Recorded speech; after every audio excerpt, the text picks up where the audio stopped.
Hi guys, hey, and this is our presentation today on staying in the water and performing at your best. Now, this is kind of an overview of what I believe is the most important aspects of this whole S&C for swimmers. It's actually you staying in the water, and we're going to talk about that in a fair bit of detail and how we go around doing that at Formidable Strength Conditioning and what we are looking for during those periods of time. So, just quickly before we get started, my name is Ryan Evernden. I am the founder, the head coach of Formidable Strength and Conditioning.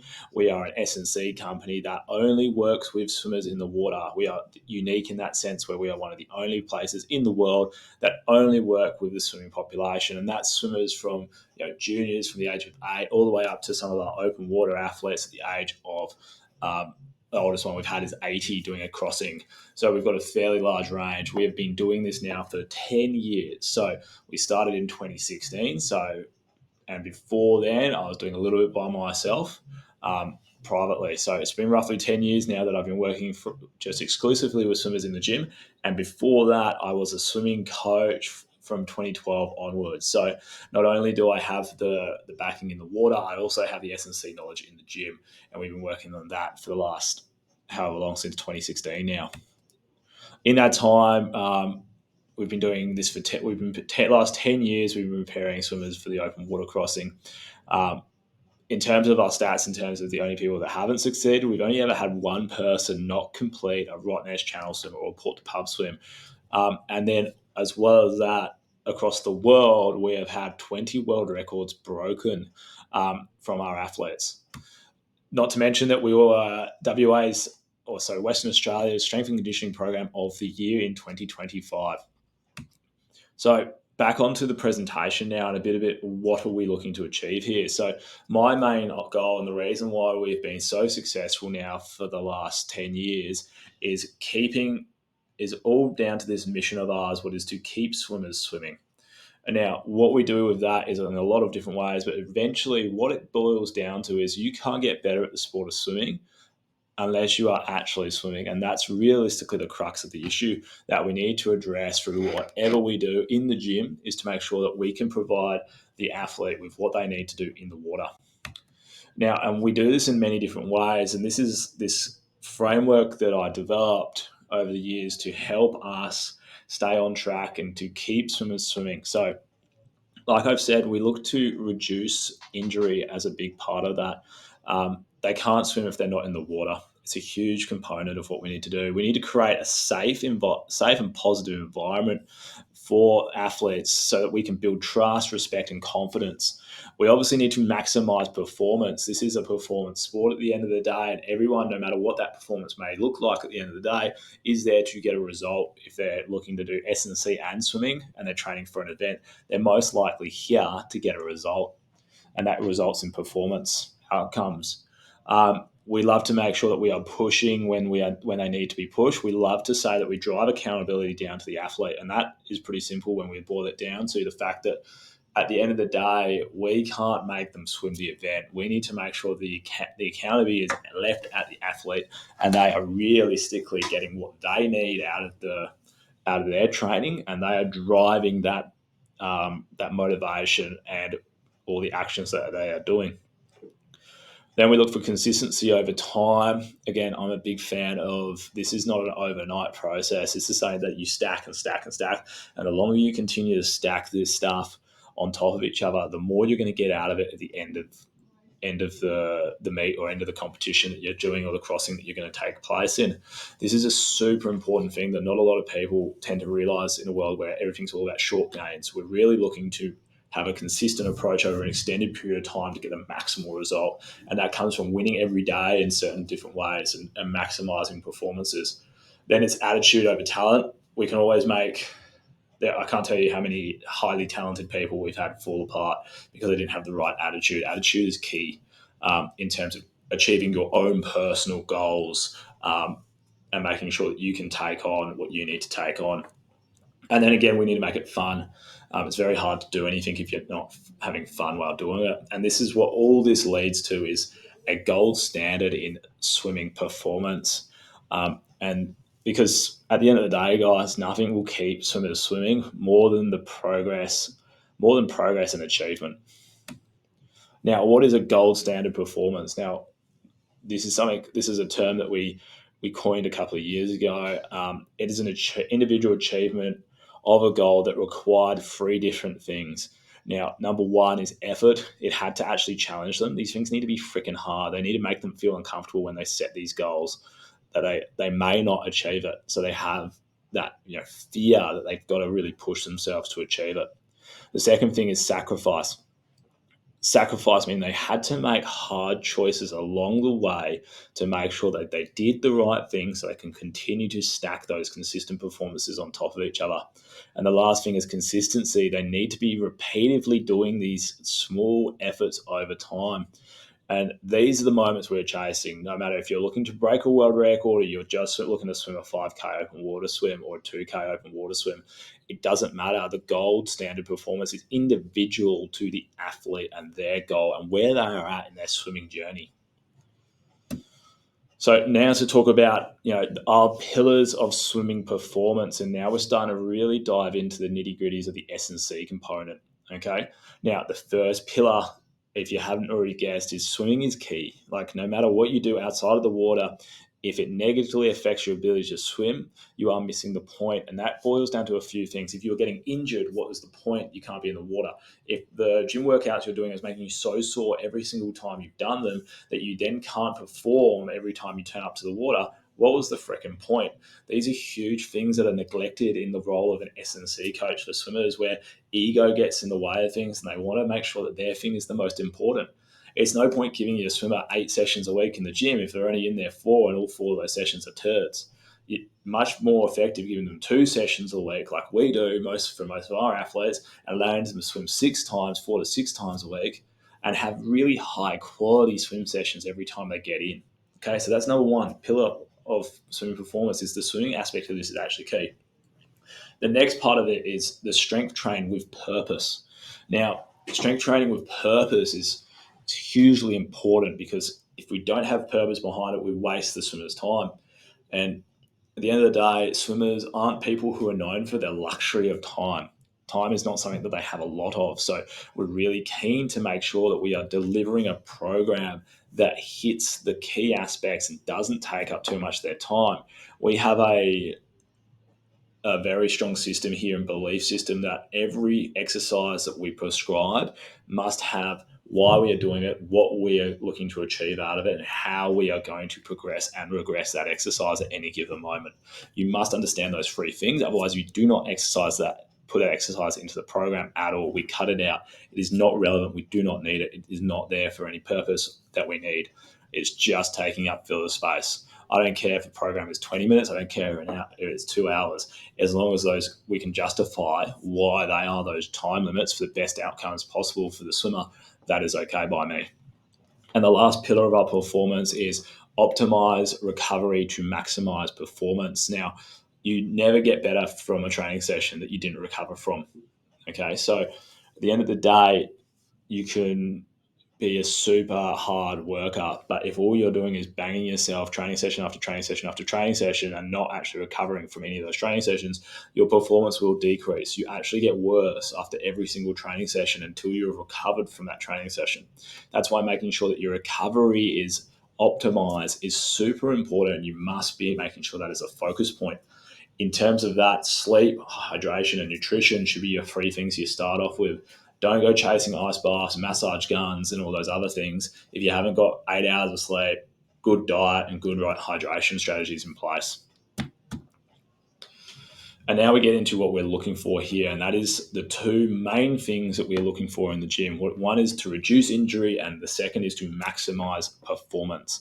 Now, there is a reason there too. Those 2 things are in that order, and it is very similar to how we look at swimming, where it is minimize resistance, maximize propulsion. One is more important than the other. One is going to get you more out of it than the other.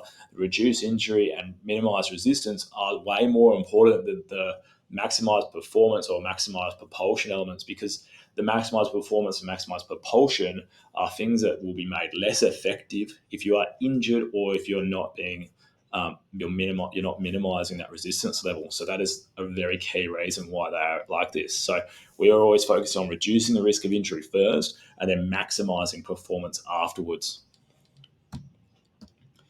And this is how our process works here. So we have a 4-step process to everything that we do. First off, we must have 100% range of motion. Second, we are looking to improve your joint stability. Third, we are looking to develop force. And then the last one is the movement specific stuff. And that is only going to happen towards the end. When we are looking at this, range of motion is super important, because if you actually are physically unable to get into the positional demands of swimming, you're not ever going to be able to get into the right technical positions in the water. So if you can't get your arm above your head without compromising lower back or anything else, you're not going to be able to do it in the water. And your coach is going to be yelling at you all the time about getting your hand in a high catch position, but you're not able to get your arm above your head, so you're not able to execute that correctly. Same goes for things like rotation. If you can't get that 70 degrees of range of motion of rotation in your trunk, you're not going to be able to do it in the water, and you're going to be swimming super wide out here, dragging a lot of resistance and not making much dent in the progress. You need to make sure that range of motion is in the adequate, it meets the minimum standards first before you look to increase your propulsion. And it's not even just the resistance that's going to give you in the water. It is a lot to do with the um, structural mechanics of the way you will swim. If you can't get you can't get your body parts in the right position. For example, if you can't get your arm above your head, you're more likely to sustain injuries in your shoulder and lower back through compensation mechanisms, because you are not demonstrating the correct technique or the optimal technique for the strokes themselves. Every single stroke in swimming requires you to get your arm above your head and have 180 degrees of range of motion for that initial catch position. It is vital for you to make sure that you are having the range of motion requirements in your shoulders, back, hips, and ankles to make sure that you are actually going to be able to get into the right positions and maximize your return on investment when you're swimming. The next thing is joint stability. And this is where there's two sides to the whole stretching versus non-stretching debate versus strengthening debate. Depends on the athlete. It always boils down to depending on the athlete. If we have an athlete who is super flexible and can get themselves into any position they ever dreamt of, and we had an athlete that had no flexibility but could stabilize super effectively, it doesn't make sense to give them two the same process. Okay, so one of them can get into ranges of motion, so they tick off the range of motion box, but they're going to have no stability at all. They're going to really struggle in that stability factor. So we really need to make sure that they are working on strength and not working on increasing any range of motion. However, we're going to have this other person who can't get into the range of motion, can't get into the overhead positions, can't rotate, but they can stabilize really effectively. They need the mobilization more than they need stabilization. They just do. That is going to be their best bang for buck early on, and that's going to get them the results they're looking for. What is going to be more effective swimming, more time in water, better results when it comes to their competition. So these are our two main injury prevention categories here. And then when we look to build up to develop force, that is our generalist strength work, where we are just doing squats, pull-ups, RDLs, all of those other things. We're looking to maximize our output, get stronger, build muscle, improve tendon health, and all those different things. Then we can look at like how does that performance come from that? What are we looking in those things? So what is our power ratio, weight ratio now looking like?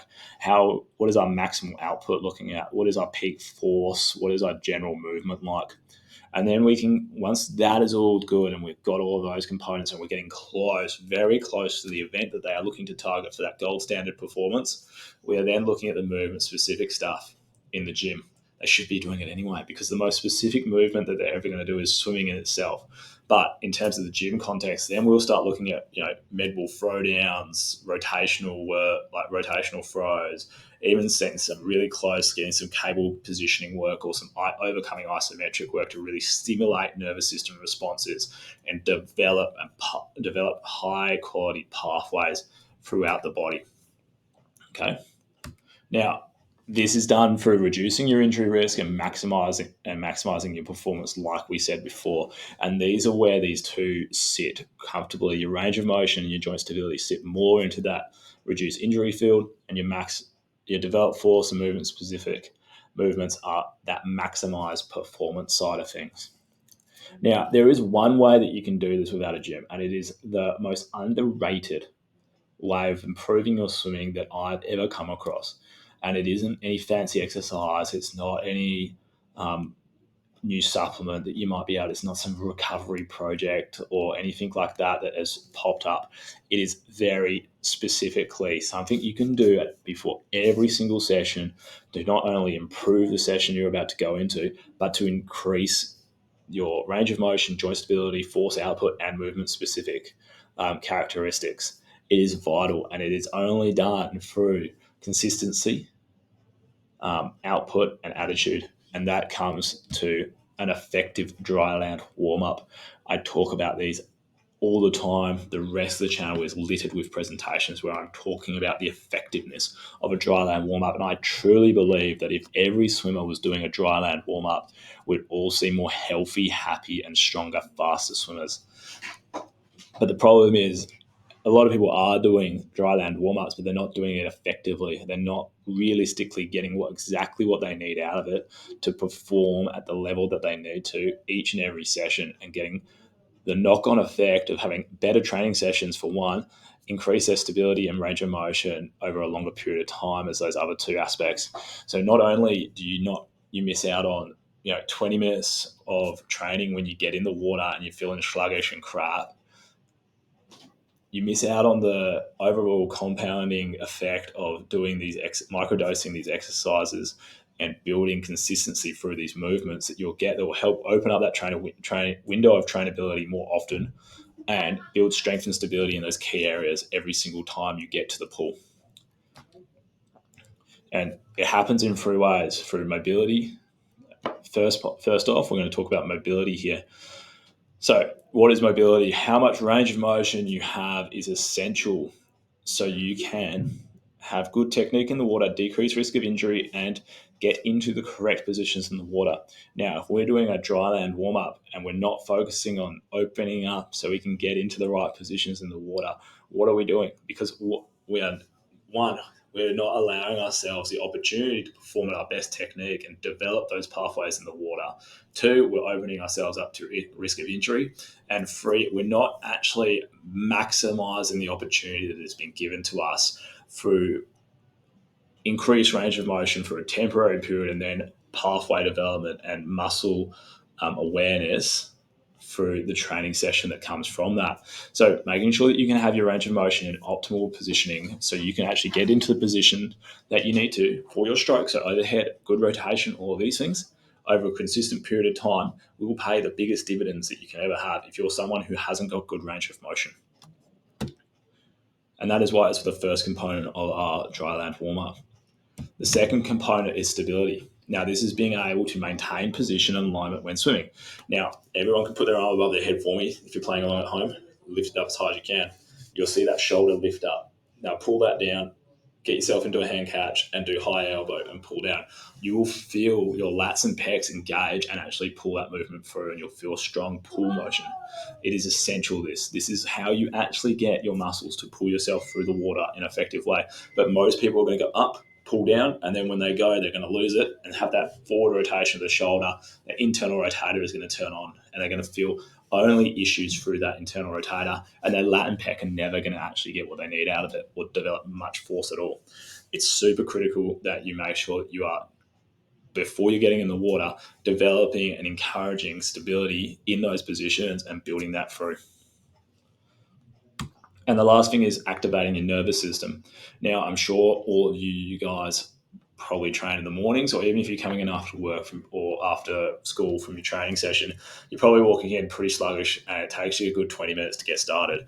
Imagine if you could get back those 20 minutes and have really purposeful training done in the warm-up. Now, this is by far not telling you to get rid of your swimming warm-up, but using that time in the swimming warm-up to be more purposeful with what you are getting out of it and get an extra 20 minutes of high quality swimming rather than 20 minutes of you just getting your head and your body back in the game.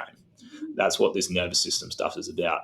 And it'll allow you the ability to react faster and apply more force to your movements for that session that you're about to do.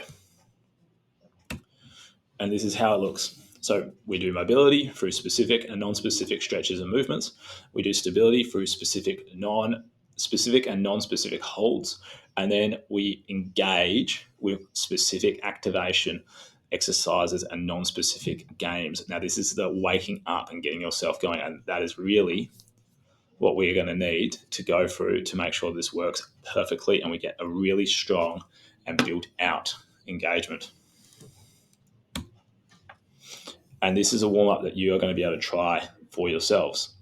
But also, if you go to the notes below, you'll be able to head to a landing page that we have set up for our friends at the Open Water Swimming through Swimming WA, so the OWS series. And you'll be able to access not only a warm-up that is specific to open water swimmers, if you're more open water orientated, but you'll also be able to access a warm-up that is our recovery protocols PDF. And this has what you need to do in terms of sleep management, diet. It's not a dietitian book, but it has what you need to be hitting in terms of your food output and your hydration. But then it also give you more tips around sleep hygiene and your 100 points, 100-point recovery system that we implement with all our swimmers post events. And it's a real game changer in terms of you getting back up every single time and getting yourself back into the right frame of motion, the right frame of mind, and getting your body in the right position so you can perform to the best of your ability. So if you like that and you like what we did in this video, we have heaps more that you can go. Please like, subscribe, and comment any questions below, and I'd love to answer them or make another video out of them. If you're wanting to get access to that open water series information, please go to the description below and click on the button and head and download those 2 documents. They're completely free. There is no obligation, and there may be some cheeky little discounts involved if you are based in Perth, Western Australia. So please go check those out, and I'd love to talk to you guys soon.